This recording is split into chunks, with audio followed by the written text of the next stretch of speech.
noite. O Grupo Gelma tem o prazer de receber hoje Nathan Campos. Se alguém não conhece Nathan Campos, nós vamos apresentá-lo sucintamente. Poderíamos falar muito sobre ele.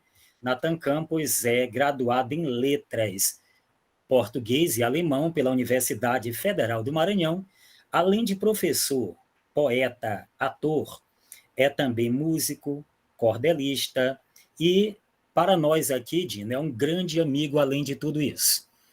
Um de seus trabalhos mais conhecidos é A Ilha Naufragada, esse livro que foi o vencedor de um prêmio, e Nathan Campos é um dos grandes homens premiados na nossa literatura maranhense contemporânea, e por que não dizer brasileira. Recentemente foi novamente laureado no concurso da Academia Ludovicense de Letras com um livro, Dino, que recebeu excelentes elogios de ninguém menos que o Carlos Nejar. Então, foi um concurso extremamente concorrido. Nathan foi um dos que foi vencedores desse prêmio, e hoje nós recebemos essa pessoa maravilhosa para falar um pouco sobre si, sobre sua produção, sobre sua geração, se ele quiser. Então, Nathan Campos, fique à vontade.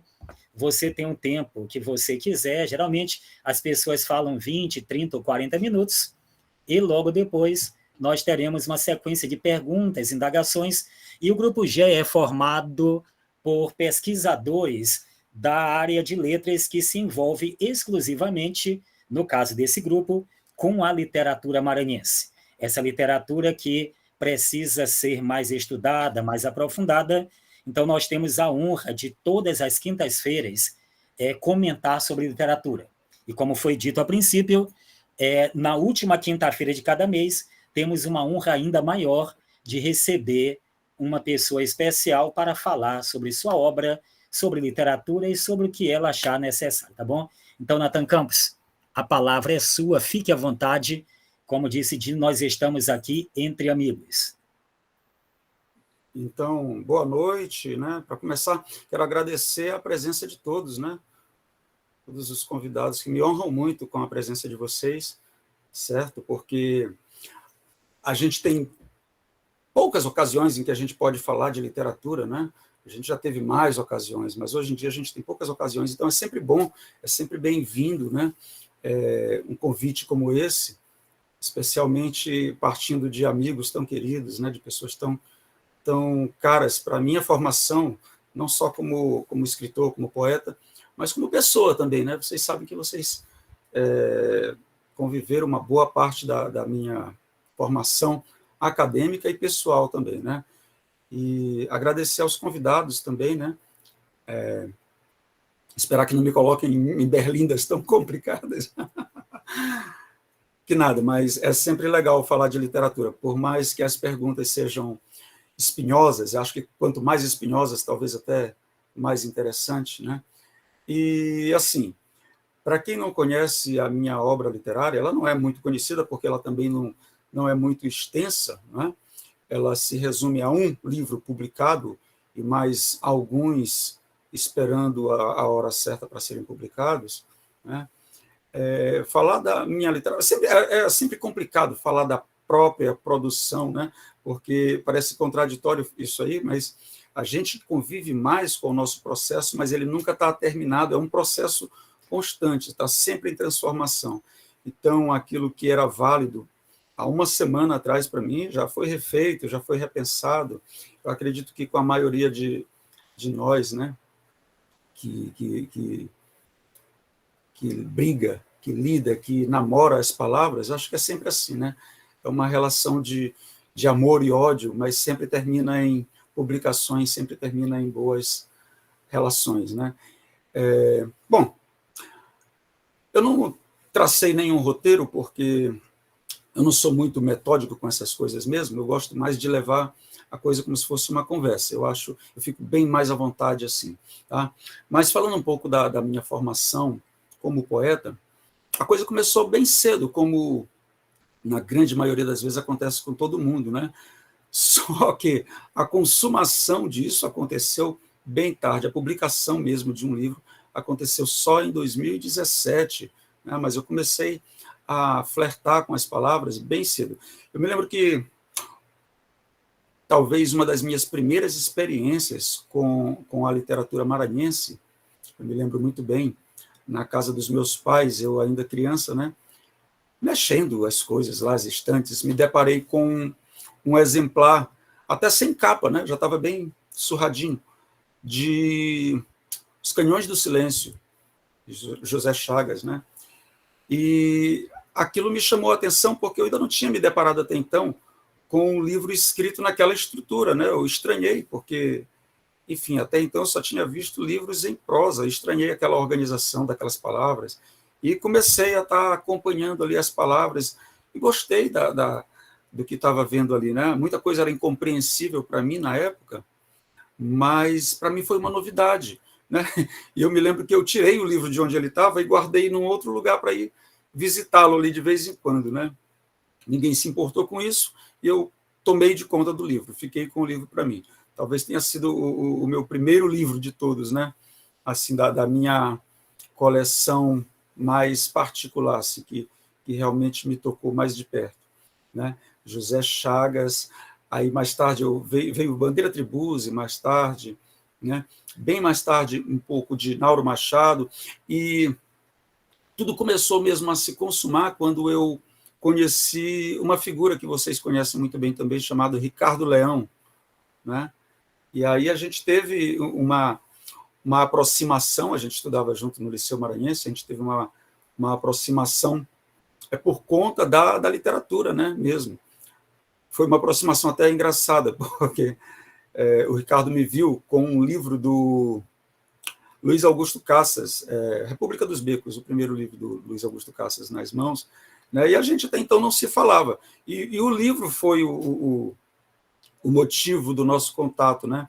Ele estranhou que alguém tivesse... Não tinham muitos alunos leitores de poesia na época, na nossa classe, na nossa sala, e talvez tenha sido uma surpresa grata para ele, né? Encontrar alguém na sala dele com um livro de um poeta que ele já admirava na época, né? Que era o Luiz Augusto Cassas, inclusive que ele já tinha alguma relação pessoal. E aí, mais tarde, ele me apresentou o Luiz Augusto Cassas, e ele me ensinou muita coisa, na verdade. Eu aprendi muito com o Ricardo Leão. Ele, na época, já dominava muitas técnicas de escrita, de soneto. Soneto eu aprendi, basicamente, com ele mesmo, né? E, no que diz respeito à estrutura, foi isso, né? O meu contato com a literatura foi basicamente isso. Agora, no que diz respeito a conteúdo, não tenha dúvida, foi o fato de eu ter nascido num bairro de periferia. Ali está praticamente todo o germe da minha literatura. Para quem conhece o livro A Ilha Naufragada, né, que já faz uma referência à lama, ao mar, ao rio Anil, à condição bovina do homem, né? Para quem conhece o livro, vai perceber muitas referências do bairro mesmo, né? O bairro da Liberdade, né? Que antes, na minha época, era chamado de Matadouro da Liberdade, né? E foi o bairro onde eu me formei como poeta muito cedo, até bem antes de escrever uma linha. Aquela vivência ali, para mim, foi fundamental, foi definitiva para que eu carregasse na memória, né, coisas que hoje estão indo parar no papel, e não vão parar de serem descritas de alguma forma, né? Então, muitos dos meus poemas do livro tratam exatamente dessa questão, né? Se não for abusar da paciência de vocês, eu vou ler 2 aqui que fazem referência direta a essa condição. Eu gosto muito dessa metáfora do homem lá do bairro, das periferias, comparado a um gado, a um boi, alguma coisa que está fadada à morte, né? Então, se vocês quiserem, quem tiver com o livro na mão, pode até me acompanhar e me ajudar na página 47 e 48. Eu não estou encontrando aqui. 47 e 48.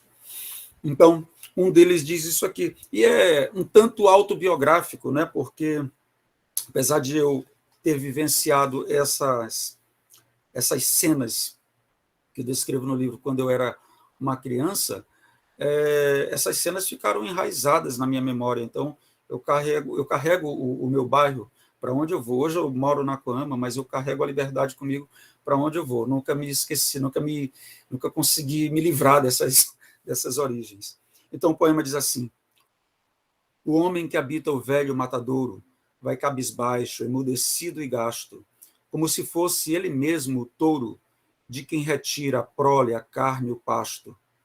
Bebe do mesmo bestial bebedouro que o animal que, de feroz a casto, leva marcada a servidão no couro e ainda sonha um campo verde vasto.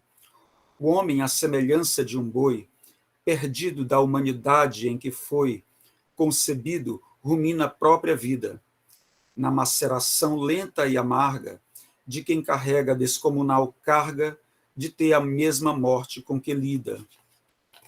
E o poema seguinte, o soneto seguinte é uma continuação praticamente dele e diz: o homem bovino pelas campinas de um bairro em que vive o seu desterro, como a enxergar o seu futuro enterro, engole sua angústia e a rumina. Vai, boi de corte, cumprir tua sina de ser campeado pelos aterros, como a pagar pelo ancestral erro de ter nascido em condição bovina. Humano bezerro pelos currais, vagindo palavras que nada mais pedem a Deus que a cura das feridas. Vai, desmamado e perdido vitelo, curvar teus joelhos sob um cutelo na derradeira oração de tua vida. Então, aqui é a descrição do homem que cresceu num ambiente que era um curral, na verdade, e talvez ainda hoje ainda seja para muita gente, né? Essa metáfora me caiu como uma luva, né, do bairro como sendo um curral, um matadouro, porque era um bairro habitado por pessoas que não tinham perspectiva de vida, né?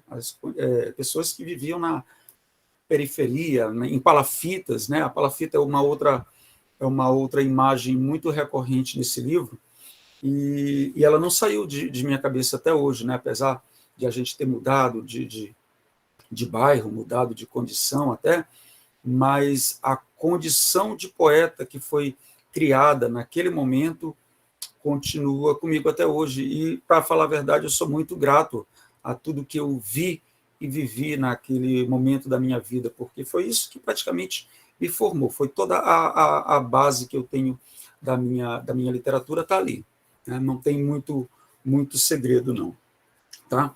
Mas, talvez para angústia ou alegria de alguns, eu sempre disse isso para Neres, para Dino, para Agamenon, que esse livro talvez seja o único livro de poemas que eu venha a publicar, que eu já publiquei, na verdade, e que venha a publicar. Porque, enfim, o meu projeto literário é um outro, na verdade. E Neres sabe bem disso. O meu projeto literário é com a prosa, né? Mas eu nunca deixei de admirar e de consumir a linguagem poética, tanto que a maioria das prosas que eu leio, elas têm esse caráter de uma linguagem mais poética. Ultimamente, agora, o último livro que eu li, Homens... como é o nome do Walter Ugumãe, me lembra? Homens Imprudentemente Poéticos, né? É um texto narrativo, mas permeado de uma linguagem lírica muito forte, muito forte.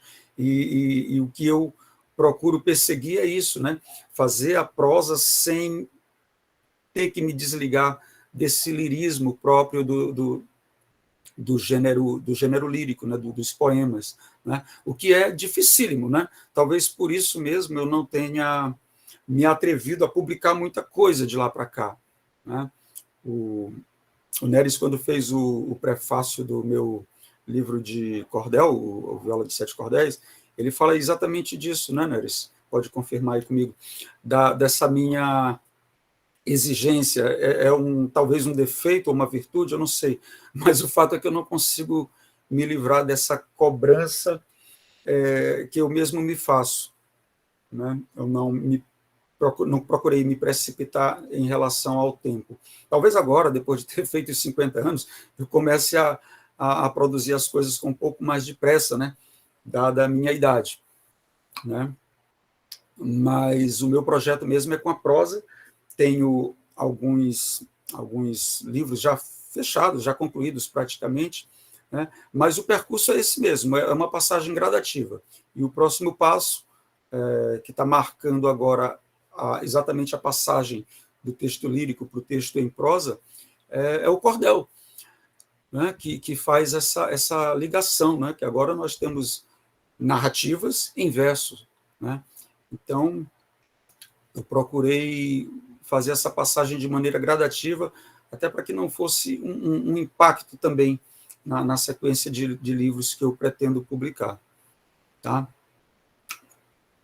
No mais, o que também é muito responsável pela minha formação foi a convivência, né, com pessoas que lidam com a literatura de muito perto. Eu digo até que de uma forma visceral, né, porque é muito comum a gente ouvir as pessoas dizerem que leem, que escrevem, que leem, que escrevem, mas, gente, na proporção que as pessoas com quem eu convivo fazem isso, é algo inimaginável, né? As pessoas que eu conheço, o Neres, o Dino, o Agamenon, o Dio Pires, o Ailton, o Bjork Mesito, o Ricardo Leão, a Adriana Gama, as pessoas mais próximas, elas convivem com a poesia de uma forma realmente visceral. A gente vê que é parte dessas pessoas, não é um lazer, não é um passatempo, não é uma distração. É quase um sacerdócio, né, o que essas pessoas fazem. E isso me tocou de uma forma tão profunda que eu não tive nem como fugir dessa realidade. Eu costumo dizer para as pessoas que eu fui muito feliz, né, nas minhas escolhas, mas mais feliz ainda em como a vida me proporcionou estar perto de pessoas desse quilate, né, e que contribuíram definitivamente para o que eu imagino publicar futuramente, para o que eu imagino deixar como legado, não para a minha memória mesmo, mas para a própria literatura, né? A gente vive em função da literatura, né? Certo, gente?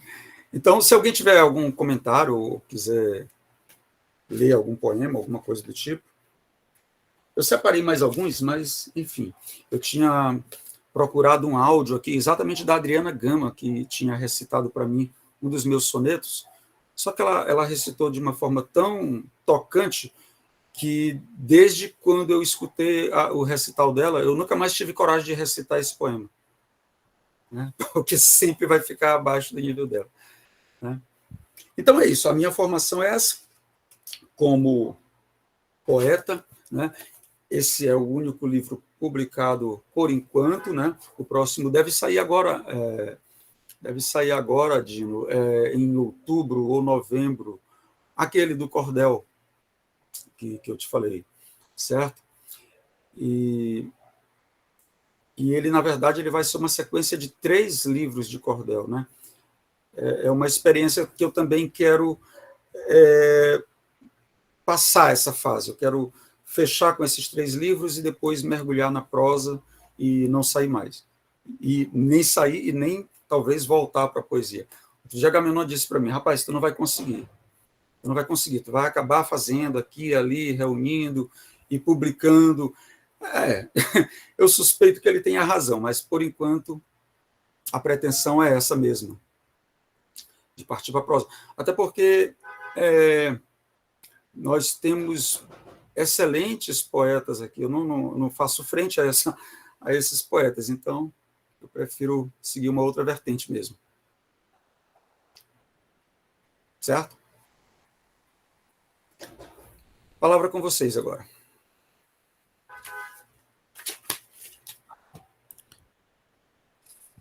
Neres, é com você. Muito bem, Dino. Natan, enquanto você falava aqui, eu fazia algumas anotações.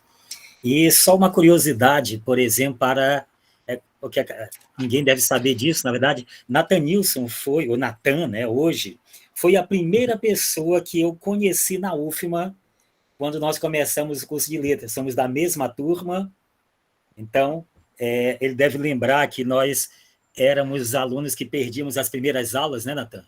A primeira semana de aula nós perdemos e aconteceu algo engraçado, Dino. Nós tivemos aula lá naquele SEB velho, o famoso Pombal, logo depois do incêndio do Palácio Cristo Rei, aquela mudança que houve, e logo na primeira semana de aula nós estávamos naquele prédio da biblioteca e eu perdi a primeira semana de aula, Natan também aparentemente perdeu, os primeiros dias pelo menos, e nós estávamos ali, nós não sabíamos que o nosso curso era um curso volante, a gente tinha em vários prédios. E aí eu chego procurando a turma, ele também procurando a turma, e acabamos descobrindo que nossa aula naquele dia era lá no CC só. Fomos para lá e a aula já estava acabando quando chegamos lá. E desde esse momento, no começo de 91, nasce a amizade que nós temos até hoje. Agora, Natan, durante sua conversa aí, uma coisa me chamou a atenção, entre várias. Uma delas foi o seguinte, você disse que publicou esse livro e espera publicar outros quando a hora certa chegar. E aí a grande pergunta, a indagação, claro que essa resposta sua nem precisa vir, mas quando é que você vai saber que essa hora chegou? Olha só, é uma pergunta interessante, porque nem esperava, mas é uma pergunta interessante. Mas eu já tinha a resposta para isso, porque ela vem de uma sensação que eu tenho. Eu acredito que os meus textos só estão realmente prontos quando eu os leio e eu não sinto que eles foram feitos por mim. Quando eu tenho a sensação de que eu estou lendo esses textos pela primeira vez e que talvez eles tenham vindo de uma outra pessoa. Quando eu sinto isso, eu sei que está na hora. E com muitos dos meus trabalhos eu ainda não senti isso, eu ainda sinto, talvez eu consiga detectar um erro aqui, outro erro ali, eu digo, não, isso aí é meu, esses erros são meus, essa falha é minha. Então, quando eu consigo limpar, quando eu consigo fazer essa catação de arroz e tirar tudo, e tenho essa sensação que a gente tem com outros autores, né? Às vezes a gente lê um livro de outro autor, vocês vão confirmar comigo se acontece, a gente lê uma coisa tão bonita e diz assim, poxa, eu gostaria de ter feito isso, eu gostaria que esse texto fosse meu. Então, quando eu leio o meu próprio texto e consigo pensar assim, então é porque ele está pronto. Ah, legal. E outro detalhe também, Natan, meu querido Natan, é que quando você fala que começou lendo o Zé Chagas pelos Canhões do Silêncio, né? Que é um livro espetacular, quem não leu ainda, eu acho que é uma obra que todo mundo deveria ler, quem mora aqui no Maranhão, mas os seus poemas, nós percebemos que o ritmo deles é o ritmo de um outro livro de Zé Chagas, que agora fugiu, eu editei o livro, agora fugiu o nome do livro, que justamente passa grande parte na Brasília do Matadouro, né, que é a liberdade de hoje. Os telhados, não. Os telhados, não. Não é interessante. Eu fiz o livro, editei, e agora não consigo lembrar o nome do livro. Está na minha frente, mas não consigo ver daqui. Mas Maré Memória. Ah, Maré Memória, sim, sim. Esse seu ritmo, meio Maré Memória, que é esse ritmo, inclusive, muito agradável.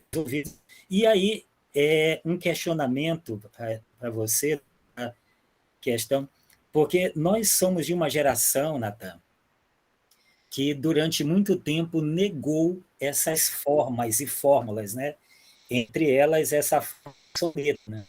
Você muito grande, embora nós lêssemos autores que fizessem sonetos.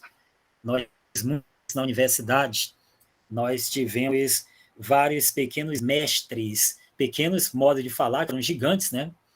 Como é o caso do Cassas, que você disse, Zé Maria Nascimento, Eudes, né, que também foi, na época, um marco para muita gente, hoje, infelizmente, quase desconhecido, Eudes Souza, isso. Sim.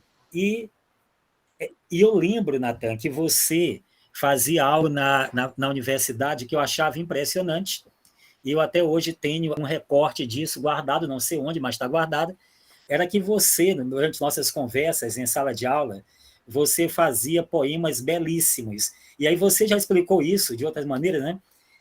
Poemas belíssimos. Nós líamos os poemas, eu, Kiânia, Nonata, Raimundinha e nossos colegas, Narla, né? Esse povo maravilhoso, nossa turma, gostávamos do texto e logo depois Natan fazia o quê? Jogava o texto fora ou rasgava.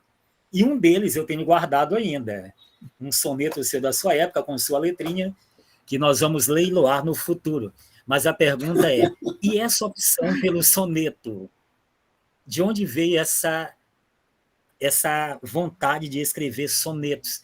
Já que você é um soneto, não pode negar isso. É verdade, é verdade. Agora eu já estou estigmatizado agora com o soneto. Rapaz, assim, eu sempre imaginei que para chegar a escrever a minha prosa, eu tinha que ter uma afinidade muito grande com as palavras, né? Muita gente acha que, não, prosa é um estilo mais fácil, dá até para trabalhar com hora marcada. Não, hoje eu vou trabalhar das 8 à meia-noite e eu consigo produzir, até sai, mas não é bem assim, a história é que não é bem assim, né? Para quem sabe como a coisa funciona, é muito comum a gente, às vezes, até conseguir escrever 4, 5 páginas e, no final das contas, não aproveitar nenhuma, né? Então, eu tentei, durante esse período todo, me preparar com essa afinidade. A Maria Elivonete Vilena. Sim, minha colega lá da escola. Então, tá bom. Maria Elivonete, né? Isso. E aí, Neres, o que aconteceu? Eu elegi o soneto como um exercício de linguagem, né, pela própria dificuldade que ele oferece, né, na hora da execução, não só da execução, mas da leitura mesma, né? Tem um ritmo muito bem marcado e na escrita é um desafio, né?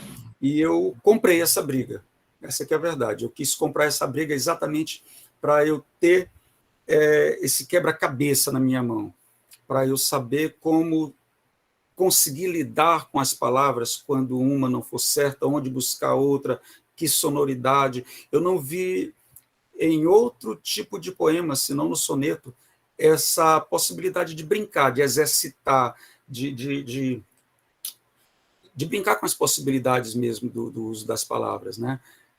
Tudo que também tem livros de sonetos, sabe como uma coisa funciona, né? A gente tenta aqui, tenta ali, às vezes até consegue, mas prejudica o enredo, prejudica o tema, e aí volta atrás. Então, eu queria exatamente essa luta corporal, agora usando o nome do livro do Ferreira aqui, eu queria exatamente essa luta corporal com a palavra, para me sentir à vontade com ela, né?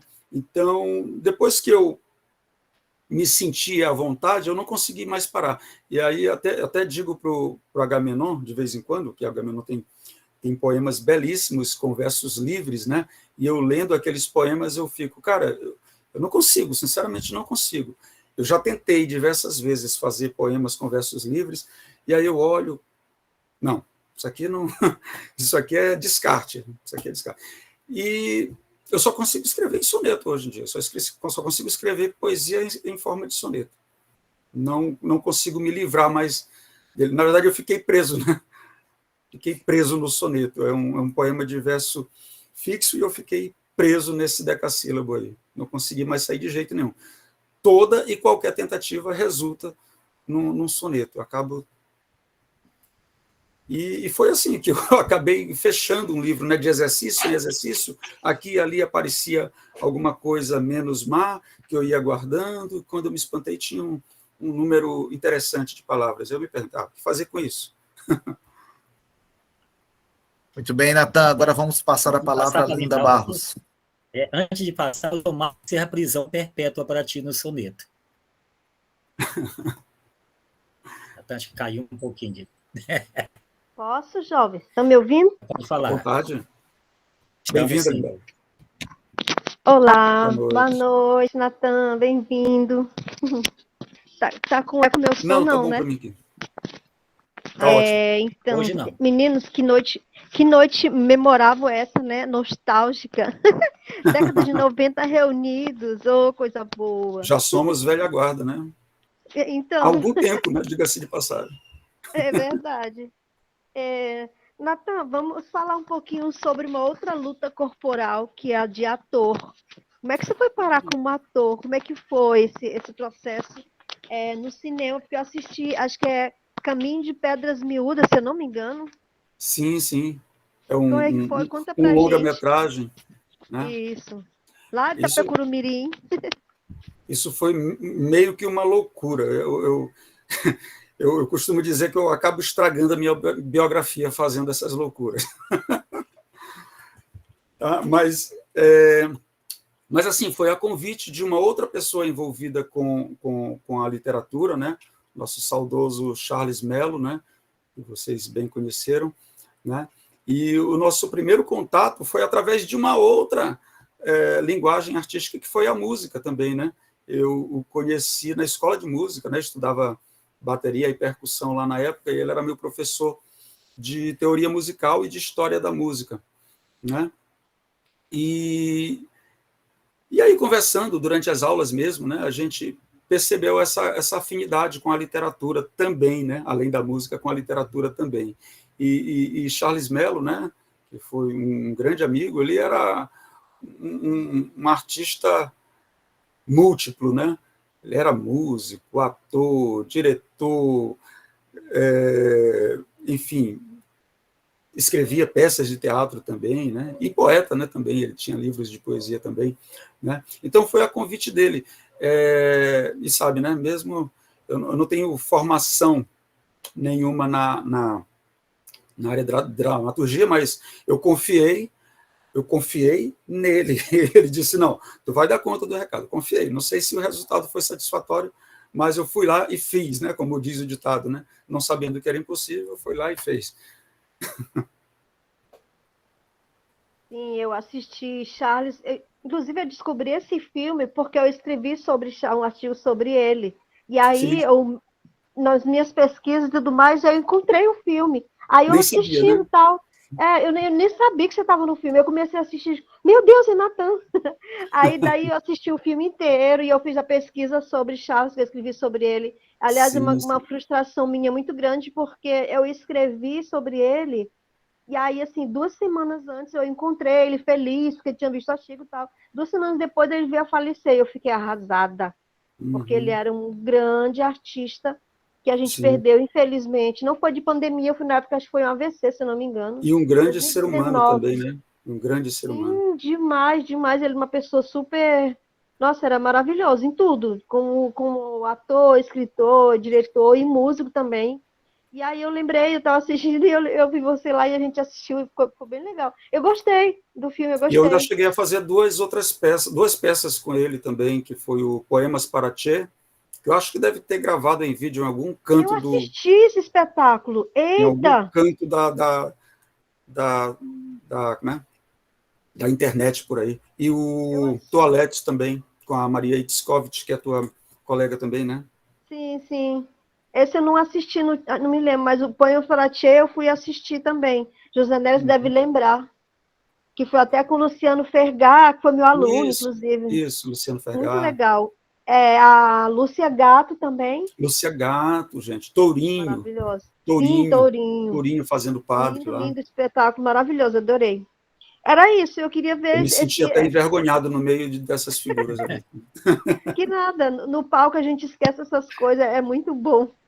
É muito Tem um bom. episódio engraçado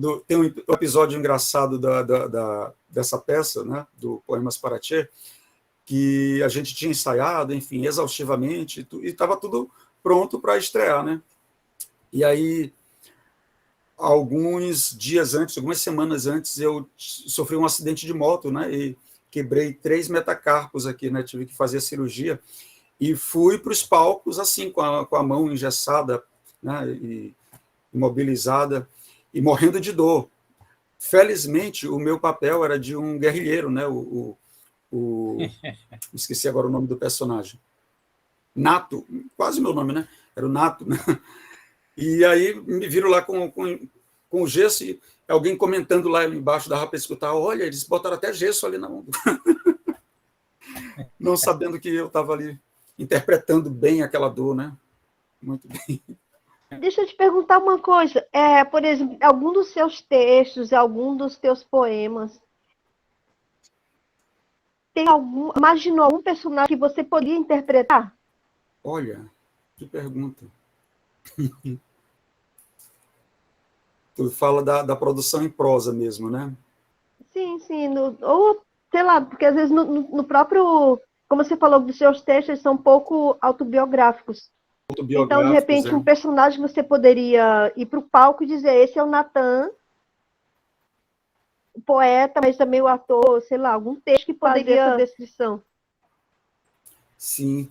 Eu acredito que sim. Tem um personagem que aparece no meu romance, que ele é, na verdade, uma reunião de várias pessoas que eu conheço, de mim mesmo e de várias pessoas que eu conheço, que é o Plácido Adamastor. Inclusive, eu dediquei um poema a ele aqui no livro. Olha aqui.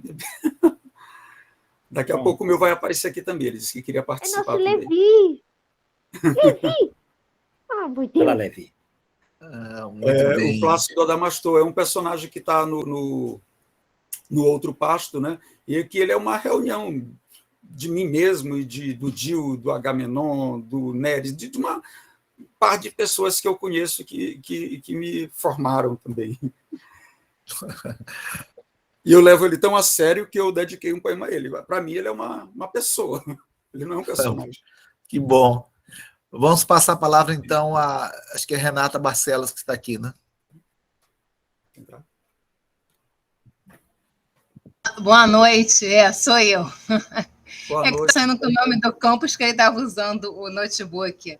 Boa noite, Nilson. Eu gostaria de fazer a pergunta, como que você vê, vocês que são da geração de 90, assim como eu também, eu ingressei na UF em 92 e terminei em 96. Como que vocês veem a diferença na formação de 90 para cá, nessa nossa área, na formação do leitor? Quais são as transformações, os caminhos que você vislumbra agora para essa nova geração? Olha, eu acredito que, assim, a gente passou de lá para cá, a gente passou e tem passado por uma transformação bem radical, e não dá para fechar os olhos a isso, na questão da linguagem mesmo, né, e das mídias que veiculam essa linguagem, né. Eu não tenho lido autores muito mais jovens do que os da minha geração, mas eu imagino que, com certeza, a linguagem desses poetas mais jovens deve, com certeza, estar sofrendo influências mais radicais. Eu me lembro que, Neres vai lembrar disso, eu até pensei que ele fosse falar disso também. Na minha época, eu me atrevi a escrever uns poemas concretos lá também, tive umas experiências com poemas concretos, né? E abandonei depois, né? E a linguagem telegráfica, né? Com certeza, é uma marca do que a gente tem visto. Alguém brincou no grupo, lá no grupo que nós temos lá, como é o nome do grupo, né? Eles me lembram aí agora. Os Integrantes da Noite. Integrantes da Noite. Integrantes da Noite. Alguém brincou certa vez lá, dizendo que para fazer poesia bastava pegar um texto em prosa e, enfim, reorganizá-lo ali de uma maneira meio aleatória e pronto, estava feito um poema, né? Claro que foi uma brincadeira levada ao extremo, mas o que a gente percebe é isso mesmo, é a reprodução na nova safra de uma linguagem mais seccionada, mais fragmentada, mais quebrada, né, que não é que não tenha uma lógica, mas ela tem uma lógica outra que é diferente daquela linearidade com a qual a gente está mais acostumado, né? E talvez seja mais até difícil de consumir esse tipo de poema, né? Que eu confesso não tenho lido tanto assim as novíssimas gerações, mas o que eu pude ver, do pouco que eu pude ver, eu acredito que é esse o caminho. Eu não sei que consequências esse tipo de linguagem vai ter se levada ao extremo, né? Mas, de qualquer maneira, é uma experiência interessante, né? E, na verdade, não é nenhuma novidade, né? não é nenhuma novidade. Só que agora está sob a tutela da internet, né, da linguagem mais midiática mesmo, né? E outra coisa são os veículos, né? Hoje em dia ficou bem mais fácil, as pessoas dizem que a internet veio para competir com o livro, né? E eu discordo, né, dessa fala, porque o livro está na internet, né? O livro está na internet. Então, ela não veio para competir com o livro, ela veio para ampliar o espaço do livro. O livro não perdeu o seu espaço. Muito bem, não sei se eu fui direto na pergunta, mas deve ter passado de raspão, pelo menos. Então, há um soneto que aqui no grupo nós gostamos muito, é o soneto do seu livro, A Ilha Naufragada, que começa, eu vou ler só uma estrofe aqui, ou melhor, duas, que são os dois quartetos. Esta cidade me habita as entranhas, ao mesmo tempo em que habito as dela, numa simbiose silenciosa e estranha, que, em me fazendo oculto, se revela. Esta cidade cabe em mim tamanha, é a solidão de quem nascido nela. Perde no tempo a vida com que ganha, uma existência que os dias cancela. Essa cidade que habita em você, você dentro da cidade, isso foi uma referência à liberdade, a São Luís do Maranhão, ao que você vivenciou na UFMA, e isso vem de uma leitura sua também, lá de O Poema Sujo. Queria que você comentasse um pouquinho sobre como nasceu esse poema, de onde veio e como foi construído. Eu sempre tive muita dificuldade, eu acho que eu já comentei isso com algumas pessoas, de vivenciar o presente de maneira muito nítida, né? Especialmente em momentos festivos, né? Geralmente as minhas memórias são mais nítidas do que o momento que eu vivenciei aquilo. Eu sempre tive isso deve ser algum defeito de fábrica, né? Não é possível que não seja, né? Mas eu sempre tive essa memória mais nítida do que o próprio momento que foi vivenciado. E uma coisa que fica muito gravada na minha memória é os espaços por onde eu passo, né? E eu me apego muito, às vezes eu me pareço um pouco com aquele personagem do Dostoiévski de Noites Brancas, né? Quando eu ando pelo centro, eu sempre faço isso, eu nunca deixo de fazer isso, de ficar olhando assim os mínimos detalhes dos casarões, dos que ainda estão em pé, e até dos que já caíram, né? Eu fico olhando os detalhes dele e aquilo fica impregnado na minha memória mesmo afetiva. E é essa cidade que me habita. É uma cidade que a gente assiste a cada dia o falecimento dela. Eu fico impressionado como, a cada vez que eu vou ao centro, né, e passo por uma rua diferente, eu me deparo com um prédio que há um ano atrás estava inteiro e agora está condenado, né? E o número vai crescendo e crescendo e crescendo e crescendo. Parece que o centro histórico está virando vai ficar uma noite sobre o centro histórico, que nem sobre Alcântara, né?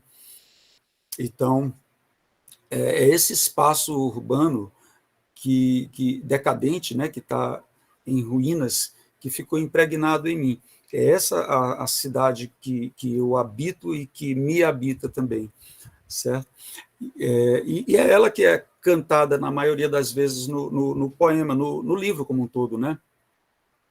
Em muitos momentos eu falo de duas cidades até, né? Dessa antiga e de uma nova São Luís que se constrói sobre essa antiga. E aí é como se a gente vivesse em dois mundos ao mesmo tempo, né? Basta atravessar uma ponte e a gente sai de um mundo e entra em outro. Coisa que Nauro Machado fazia com muita frequência, né? É verdade. Natan, uma coisa que me vem à cabeça agora é o seguinte: você citou que nós somos a velha guarda, né? Duro dizer isso, mas É verdade. Eu acho que os primeiros textos que nós escrevemos já estão lá com 30 anos. Não? Então, é o seguinte, quando você senta para você escrever,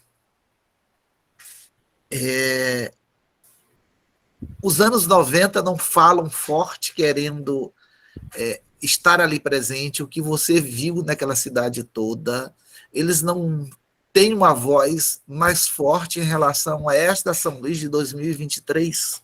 Quando você passa, por exemplo, ali em frente a Camboa, Sim. quando você passa ali na Praia Grande, esses anos 80 não ficam falando em você. Como é que funciona isso? Com certeza ficam, com certeza ficam. Sempre que eu vou ao centro da cidade, eu sempre me dou pelo menos 2 horas extras para ficar rodando a cidade mesmo, e exatamente buscando esses recantos que me remetem ao passado, né, que ainda existem, né, claro. E a verdade é que eu fico namorando esse recanto da cidade, esses cantos da cidade onde eu ainda me sinto reportado à década de 90, principalmente, né, muito saudoso da época em que a gente se encontrava com muita facilidade, sem ter que marcar hora, sem ter que marcar encontro, né? Bastava aparecer por ali, e aparecendo um e outro, e depois estava todo mundo por ali festejando a poesia, festejando a cidade, né? E hoje, infelizmente, a gente se sente um pouco fantasma, né? Porque a gente vai e olha outras pessoas, outras caras, e fica andando ali no meio delas, meio perdido, parece que ninguém te vê. Enfim, eu acho que ser fantasma deve ser mais ou menos isso, né? É voltar ao lugar em que viveu e ver outras pessoas vivendo lá que ninguém te reconhece. É essa impressão que eu também tenho, e me faz lembrar o personagem do Major Taborda, de O Largo do Desterro, de Josué Montello, que como ele vive 150 anos, então a cidade vai mudando muito, né? E ele praticamente vira um fantasma em São Luís. Então, certa vez, ele já no começo, no final dos anos 40, começo dos anos 50, do século XX, ele nasceu no século XIX, e ele chega e não encontra mais a igreja de Santaninha, ele encontra no lugar que era o quartel do Exército, uma grande biblioteca agora, em formato que destoa de tudo de São Luís. Finalmente, São Luís, olha a Agamenon de Jesus aqui chegando. Tá? Chega destoando de tudo. Essa impressão, certamente você tem. Né? E eu não sei se você não está mais fazendo poesia para publicar, mas, como diz Agamenon, você deve estar fazendo poesia, sim. Isso não é um bom tema para a gente escrever esse conflito da gente com a própria cidade nossa, que não é mais aquela cidade que a gente gostaria que fosse, mas nem nós também somos a mesma pessoa que nós éramos. Né? Por exemplo, e a Biblioteca Benedito Leite. Nós encontrávamos à tardinha ali numa sexta-feira, o Neres, às vezes o Agamenon, com uma mesa cheia de livros, né?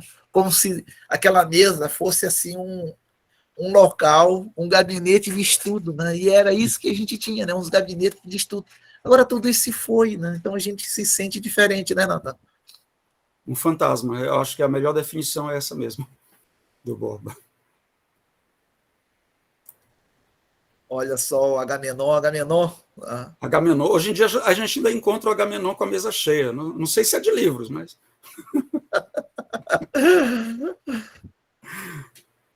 A grande Agamenon, né? Bem-vindo, meu querido. Livros. Bom, gostaríamos de te ouvir, Agamenon.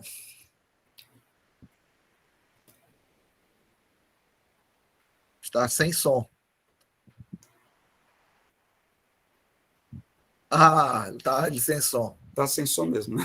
Tá certo. Rapaz, essa geração, né?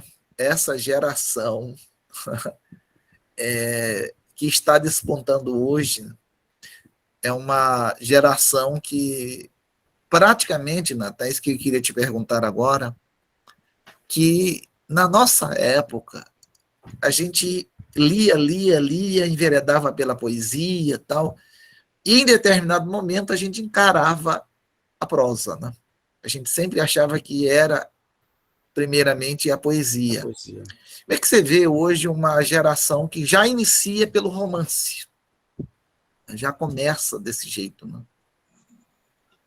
Olha, eu não sei exatamente a que se deve isso, né? Mas o que a gente percebe assim de mais evidente, né, nas ruas, nas escolas, nos lugares onde a gente circula, é que o mercado editorial tem investido muito maciçamente em romance, né? Tem investido muito nisso, talvez por conta de o mercado cinematográfico também ter visto nisso um viés também, né? Então, os livros estão vindo aí a mão cheia, né? Agora lembrando aquele poema que tu gostava lá do... Né? Livros a mão cheia. É mesmo. Nunca me esqueci. Natan, fala um pouquinho para a gente da tua experiência, que eu desconfio que você produziu bastante. Eu não sei onde estão os poemas concretos. Rapaz, se eu te disser que eu também não sei onde eles andam, o que eu sei é que Ricardo parece-me que conseguiu guardar alguns, mas eu não tenho... E tem alguns que eu tenho de memória. Uma paródia que eu fiz do poema Cauda, do Lewis Carroll, alguma coisa desse tipo eu tenho guardada, mas não sei nem por onde anda. As traças já devem ter feito a festa.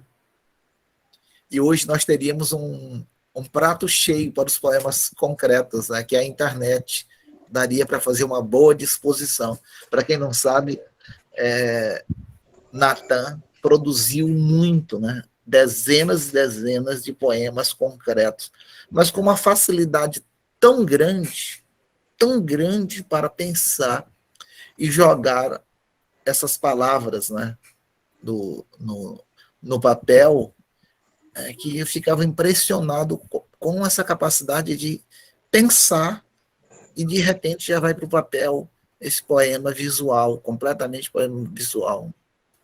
É uma coisa impressionante, que, infelizmente, Natan não conseguiu reunir tudo, porque hoje a gente teria um livro excepcional de poemas concretos. Vamos, Linda. Está sem som. Sem som, Linda.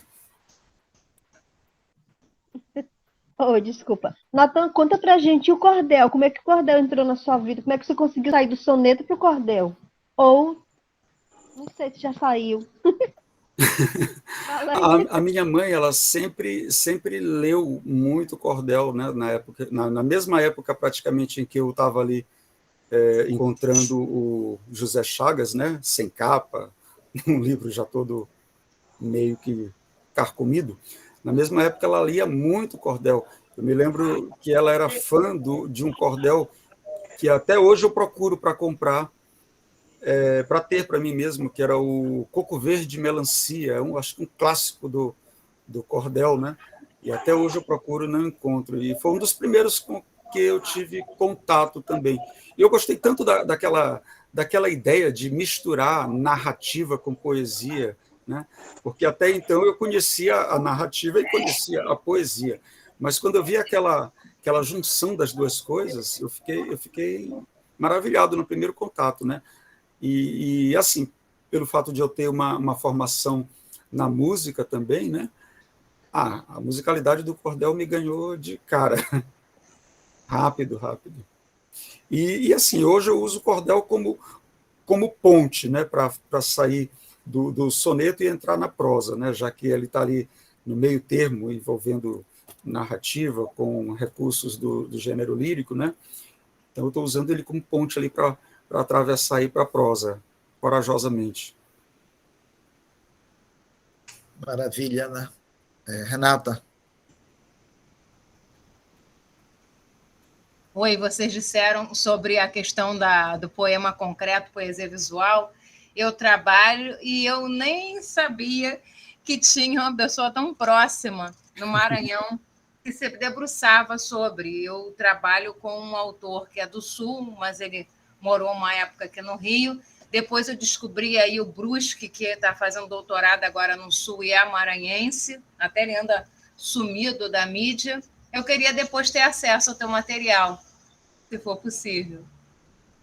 O pouco que sobrou, né? Mas eu mando sim. Você perdeu? Eu entro em contato com os meninos e eles te repassam o que eu ainda consegui encontrar por aqui, tá bom? Então tá. Combinado. Valeu. Tá Combinado. bom, obrigada.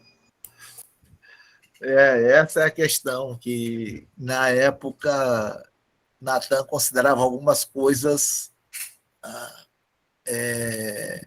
não poesia para se guardar. Né? Então, ele simplesmente descartava, exigente demais com os poemas dele. E, portanto, a gente perdeu muita coisa. Muita coisa. É isso que a gente... Acho que eu estava fazendo poesia efêmera sem saber. Era mesmo. Vamos ouvir Jonilson Bogéia.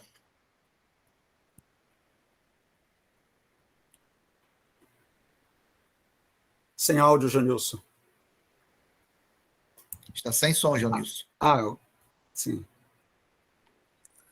Boa noite, pessoal. Boa noite. É um grande privilégio estar aqui com vocês nessa sala hoje, e eu fiquei muito feliz de ter aprendido um pouco mais. Eu queria só compartilhar rapidinho aqui com vocês que, nesta noite especial de grande aprendizado, um grupo sensacional deu muito bem o seu recado. Coordenado por ótimos professores, Dino de Alcântara e José Neres, recebem nesta sala grandes escritores. Hoje, Natan Campos, com instruções claras e leves. Eu agradeço pela oportunidade de estar ao lado de pessoas que admiro. Joisa Campi, Linda Barros, Renata Barcelos, são escritoras que eu prefiro. Por fim, deixo a todos um forte abraço. Um abraço forte. Desejo de prosperidade, êxito e sorte. Que o Gelma continue pujante e que venham outras reuniões, como esta, brilhante. Obrigado, pessoal. Olha aí, abraço. tá vendo? Já saiu. Que bonito! Já saiu os sucessos aí, viu? Poxa, brilhante. Mas não é, Junilson, não é convidativo fazer esse tipo de coisa, essas brincadeiras com as palavras. É tão gostoso falar dessa forma, né? Quem me dera que eu acho que é o sonho de todo mundo que escreve, fazer como o Leminski, né? Que tudo que ele falasse virasse poesia. Verdade. Muito boa a sua instrução, bem clara, bem tranquila, né? Eu me identifiquei muito com a tua escrita, tá? Com a tua história também. Gosto muito do bairro da Liberdade, trabalhei lá por um bom tempo, né? Então, marca, é uma região que marca realmente, né? Então, fico muito grato por ter participado. Mas o Jonilson é mais do que um cordelista, né? É o que a gente pode chamar de violeiro e, mais ainda, né, repentista. Porque para compor... aprendendo com gigantes. Para escrever versos numa rapidez tão grande e deixar... Quer dizer, nós estamos vivendo agora... Isso é mais do que cordelista, né? É o repentista que não perde um verso. Né? Coisa maravilhosa, Jonilson. Muito obrigado mesmo. Cara. Muito obrigado. Obrigado, Jonilson. E que... Eu que agradeço. Boa noite a todos. Estas produções, né, a gente tem que compartilhar, porque elas são muito, mas muito bem construídas. Tá? Muito bom mesmo. Agamenon, já pode falar? Você está me ouvindo? Opa, sim. Então voltou o áudio. Estava horrível. Natan está preparando agora um livro de cordel, né, que ele deve ter falado nisso. Né? Eu acho importante você retomar essas formas fixas e retrabalhá-las. Eu espero muito que ele faça esse trabalho. Né? Estou tentando, dentro do possível, ajudar, que eu acho importante, apesar dele ter um trabalho realmente de prosa. E eu queria que ele falasse rapidamente eu sei que isso, às vezes, a gente fica um pouco em dúvida, mas, assim, sobre o próximo livro de prosa, sem ser que já esteja pronto, que eu sei que tem um pronto, mas o próximo livro de prosa que ele está montando, que ele desse uma adiantadazinha aí para a gente, se for possível. Bom, de fato, eu já tenho algumas coisas prontas só para passar por aquele último crivo, né, aquela última leitura, só para ver, Edino, Neres e H, só para ver se eu tenho aquela sensação de que eu estou lendo alguma coisa que é de outra pessoa. Se eu tiver essa sensação, está pronto. Mas, assim, algo que eu comecei, eu estou em fase de começar a escrever no campo da prosa mesmo, é uma coisa que eu chamei de uma brincadeira que eu fiz com uma série muito conhecida de televisão, que é o... Oh, meu Deus, como é o nome? TWD, do The Walking Dead. Ah, sim. Sim. Lembra? Sim. Eu não sei se eu já comentei isso contigo. Né? Acho que já, mas eu não lembro mais direito. A Mas minha ideia é fazer o TDD. Não, TDD.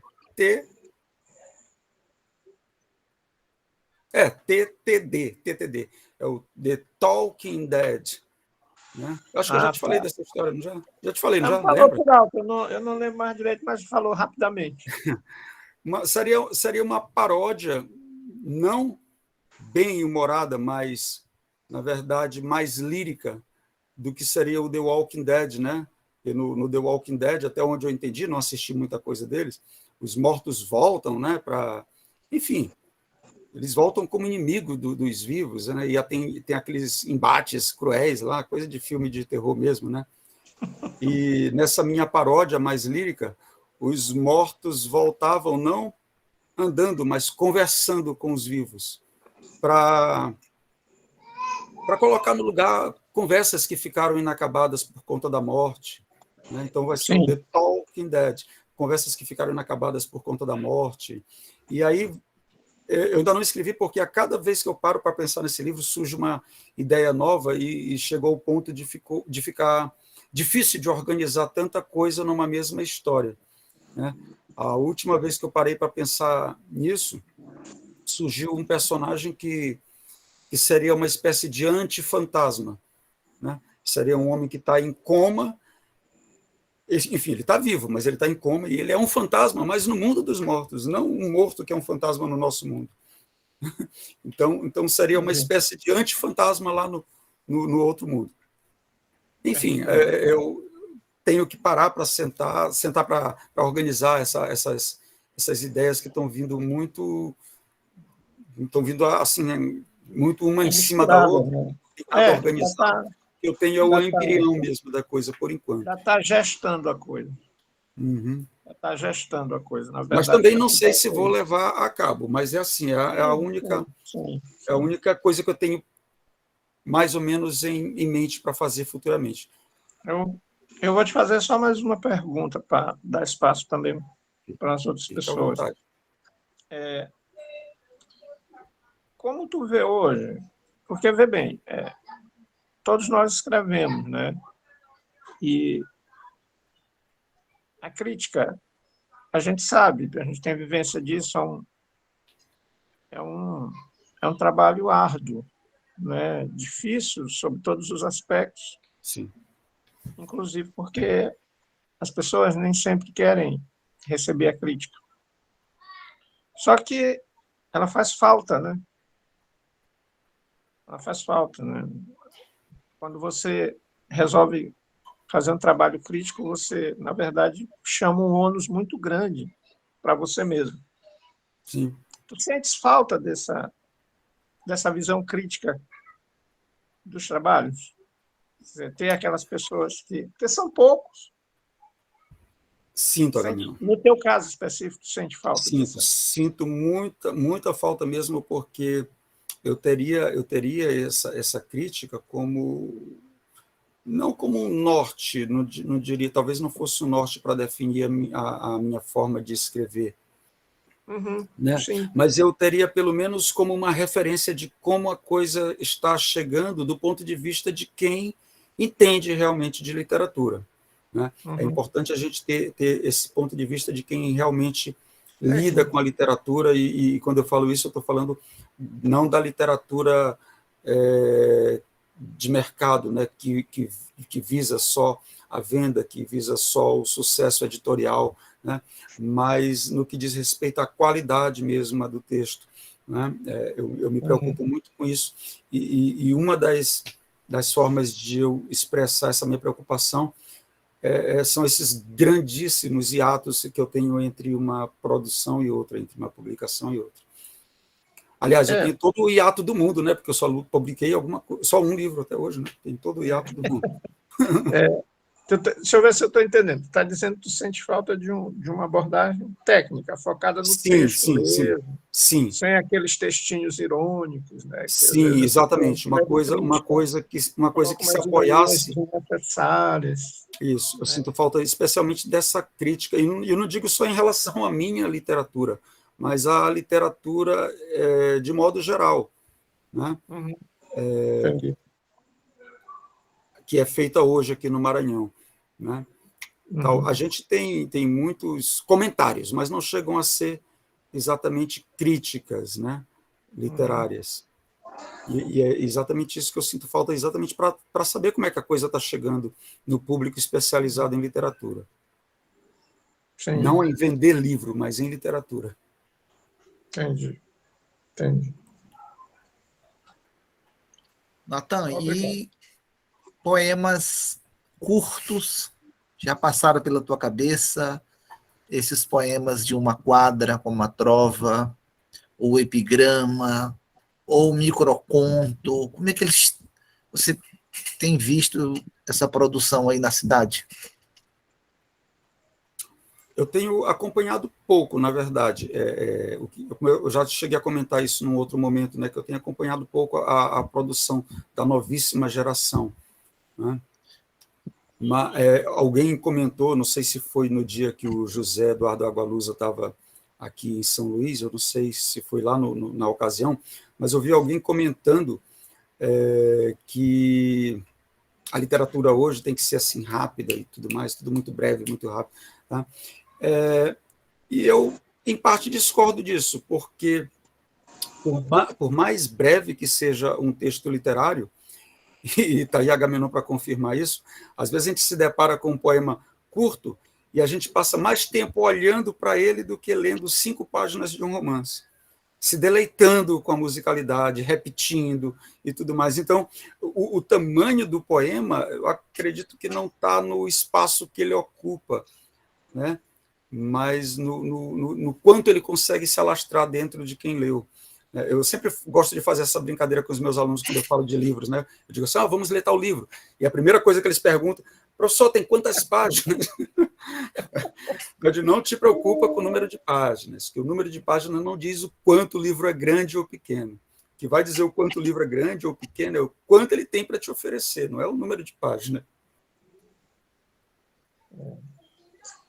Mas é uma questão séria, né? Porque a nossa sensibilidade ela foi forjada de uma maneira, né? A gente não sabe como serão forjadas essas sensibilidades de outras gerações. Das novíssimas gerações, exato. Né? Entendeu? E assim, eu tenho muita dúvida quanto a isso também, particularmente, né?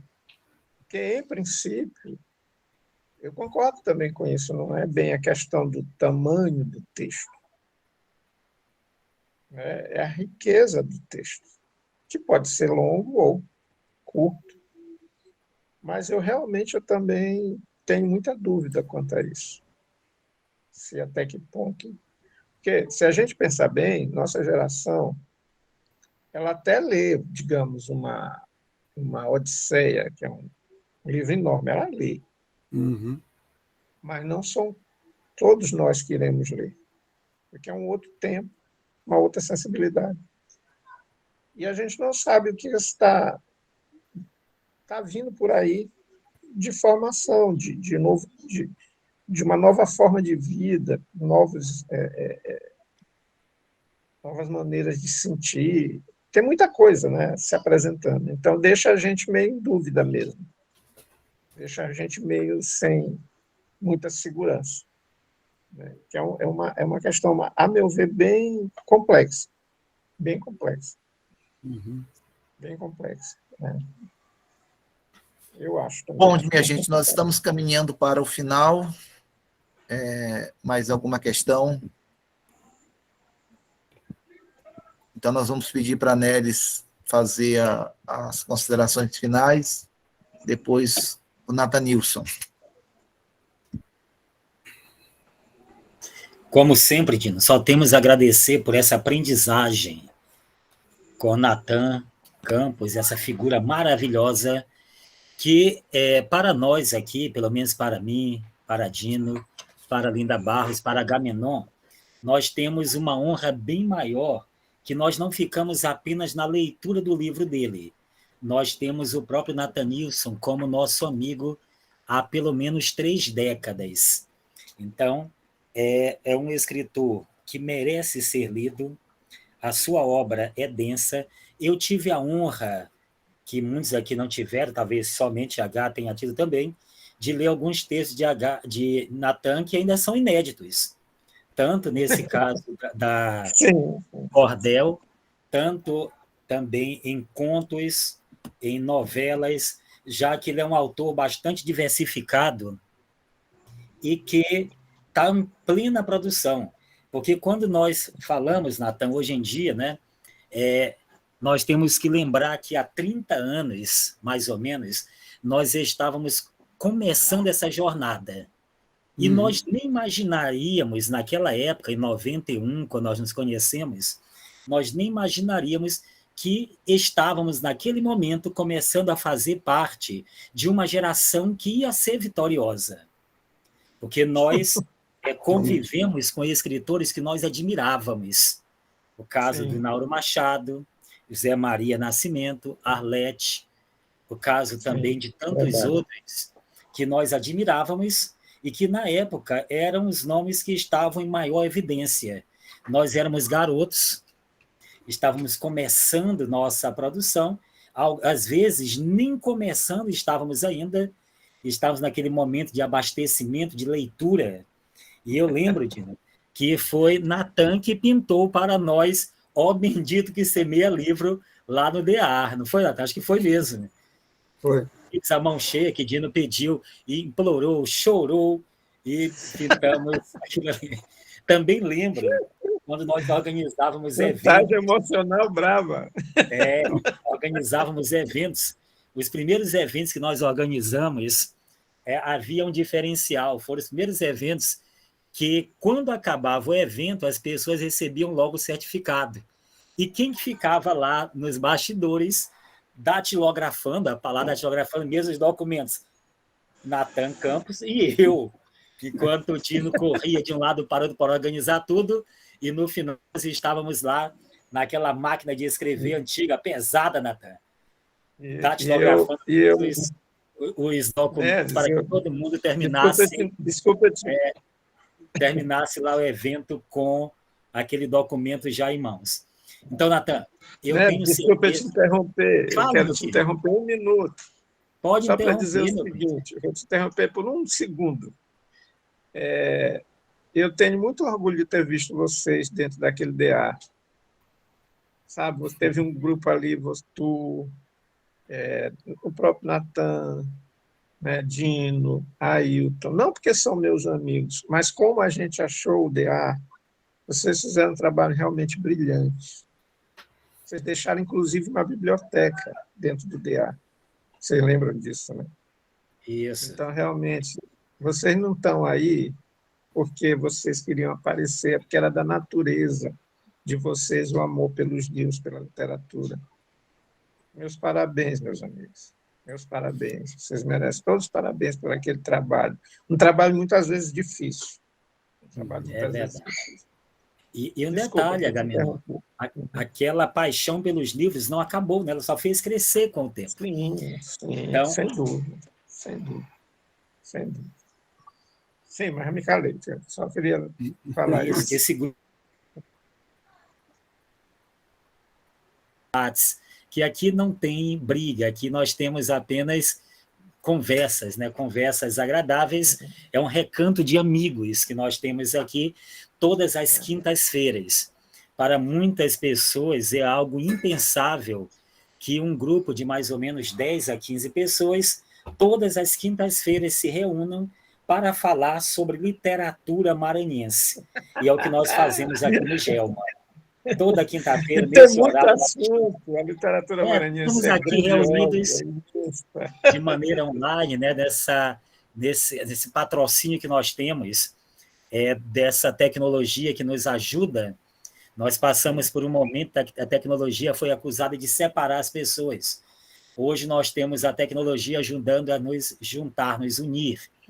Então, o velho Agamenon de Jesus, essa figura fantástica que nós temos aqui a honra de conhecer também há muito tempo. E agora, suas considerações, não vou dizer finais, né, mas para fechar esse nosso encontro aqui. E seja bem-vindo e muito obrigado por aceitar esse convite, meu querido. Sabe Certo. que queremos sempre pessoas como você aqui conosco para manter esse diálogo literário. Muito obrigado, Natan. Vive no nosso coração já há muito tempo e aqui você tem uma suíte presidencial. Eu que agradeço o convite de coração mesmo, me senti muito, muito honrado mesmo, né? E já me sinto convidado para participar das próximas quintas-feiras também. O link é o mesmo. Certo? Interessante que na tua fala aí, né, fez eu me lembrar de uma metáfora que eu sempre falo para Agamenon, que a gente começou lá atrás sem saber que a coisa ia tomar essa proporção toda, né? E lembra, Agamenon, que eu sempre brinco contigo de falar daquela pessoa que vai pegar caranguejo, né? E ela vai se aventurando, dando um passinho aqui, outro ali na lama, até então ela sabe que dá para voltar, né? Aí chega uma hora que ela dá aquela afundada e ela leva aquele susto, não tem mais como voltar, é daqui para frente, mas não volta mais. E parece que todos nós já chegamos nesse ponto do rio, né? Onde a gente sentiu que não dá mais para voltar. Não tem mais É volta. dali para frente. Aquele momento do Tem susto. que ir atrás de mais caranguejo. Aquele momento do susto a gente já passou. Não tem mais como voltar atrás. A gente já está realmente fadado.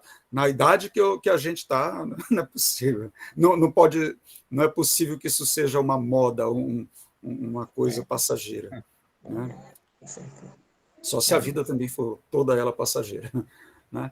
Gente, eu queria, mais uma vez, agradecer muito o convite, me senti muito honrado, e queria fechar com mais uma leitura, porque até meu livro também não tem uma grande circulação, pouca gente possui, e eu queria fechar com um soneto que eu tenho quase certeza, me corrija aí, Nery, se eu estiver enganado, que tu deve gostar muito dele, porque uma vez tu recitou ele para mim, né? Eu até tenho essa gravação dele recitado. É o poema da página 92, que remete à minha primeira fala de hoje, da minha formação lá no bairro da Liberdade, no Mangue, né? Ali nas margens do Rio Anil, convivendo com o matadouro, com a pamplona que se formava quando os touros fugiam ali e virava tudo uma festa, arriscada, mas era uma festa. Era o lazer que nós tínhamos ali. Né? Então, o poema fala de um momento em que foi instalada a draga ali no Rio Anil para fazer o aterro, onde hoje é o bairro residencial Promorá. Né? E eu vou fechar com esse poema e não vou falar mais nada depois. Eu quero fechar com ele, tá bom? Estou me despedindo aqui por hoje, né, Nery? Por hoje, vou fechar com esse poema. Diz o seguinte: a tarde sangra pelo horizonte, e o rio é curvo como uma serpente, que sente sede de sua própria fonte e talvez sinta do sangue da gente. Quem viu do rio a boca, não me conte, se a viu de perto e foi sobrevivente. O rio engole o barco, o marco, a ponte, e as próprias margens, se o mangue consente. O rio sobe e bebe as palafitas, e as lágrimas o engordam de desditas, e as mães clamam aos filhos, não me deixes, quando estes vão brincar nas fundas águas, e o rio desemboca suas mágoas, vingando a mortandade de seus peixes.